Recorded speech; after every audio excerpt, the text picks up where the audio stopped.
Creative thinking is not easy, especially here in Japan. It's not that Japanese staff are not creative. It's not that they don't have ideas. It's the systems we're using to tap those ideas which are failing the team members. Hello, my name is Greg Story. I'm the president of Carnegie Training in Japan. We're coming to you from Akasaka in the business center of Tokyo from our high performance center. Well, creative thinking is absolutely critical when in very competitive environments. The flow of ideas, the quality of ideas is what's going to differentiate us from the competition. The better quality of our ideas, the better innovations, the more competitive we become, and the more stimulating it is to be a member of that team in an era where getting people to join you and stay with you is getting harder and harder. So why do we find that the atmosphere or the way of doing idea creation is not working? Well, the typical response is, boss has the pen, the whiteboard marker, here we go, give me your ideas, and then just kills the ideas on the way through. Don't like that one, that's not a good idea, give me another one. That doesn't work. Now, particularly that sort of open call system in Japan is difficult because Japanese people are thinking, okay, the boss is in the room.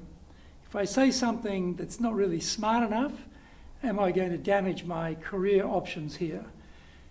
Will seniors in the room look askance at what I'm saying because I should be deferring to them and only they should be putting the ideas up? Will my colleagues laugh at my ideas because they're not very good?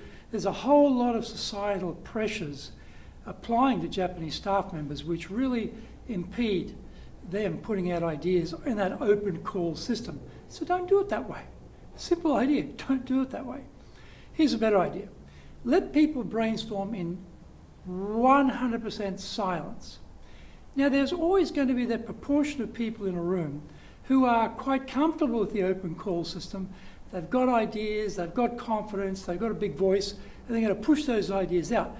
That's fine, but what you get is only their ideas go into the idea creation results, and the rest of the team are left silent and not really contributing because not given a chance. So silence. Write it down. Now when you have to write it down, it forms something in your mind about expressing that thought in a more contemplative way, a little bit more deeper thinking way. And you do it in silence, so it takes out age hierarchy, it takes out seniority hierarchy, it takes out the boss being in the room hierarchy. There's no opportunity to criticize anything because you're doing it in silence.